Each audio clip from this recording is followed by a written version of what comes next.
Only on 5, thousands of dollars worth of riot gear and miles of steel barriers will help keep crowds and protesters in line during the Republican National Convention in Cleveland this summer.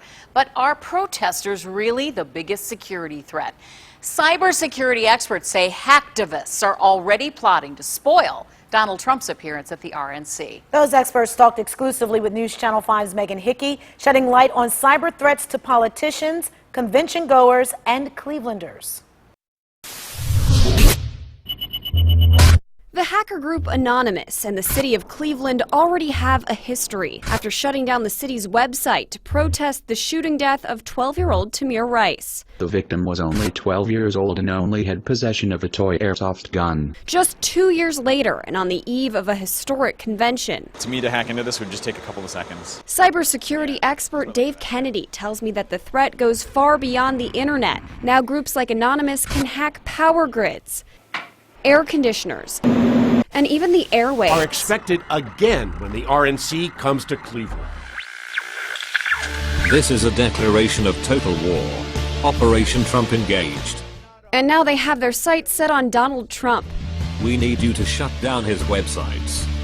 Research and expose what he doesn't want the public to know.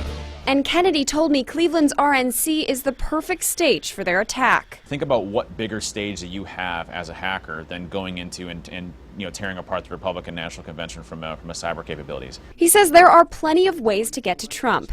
Even his supporters and sponsors could provide a pathway for hackers with just the click of a mouse. And just by you clicking that link, I can actually take full control of your entire computer. Cybersecurity expert Matt Neely told me local businesses, even those with no connection to the convention, could have their networks or financial data threatened.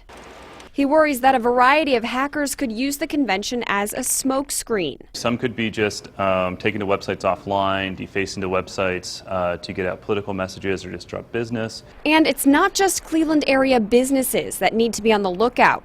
It's residents, too. Kennedy says large crowds like the ones expected this summer often draw ATM skimmers. Cover your hand off when you're actually doing your PIN number, because a lot of times skimmers will place small, tiny micro cameras in the area to capture your PIN as you're entering the PIN into the actual device.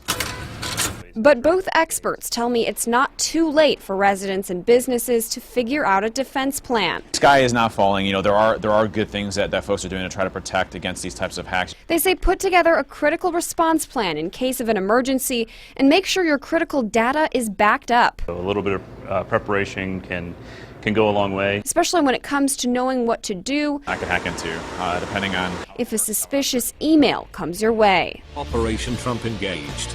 We are Anonymous. Both Trusted Sec and Secure State are local companies that can help businesses with their cybersecurity plans. For more information, head to the NewsNet 5 app and click this story. Megan Hickey, News Channel 5. Pretty unsettling to say the least. By the way, security experts tell News Channel 5 that employees who work remotely should test their systems to see if it will work prior to the convention.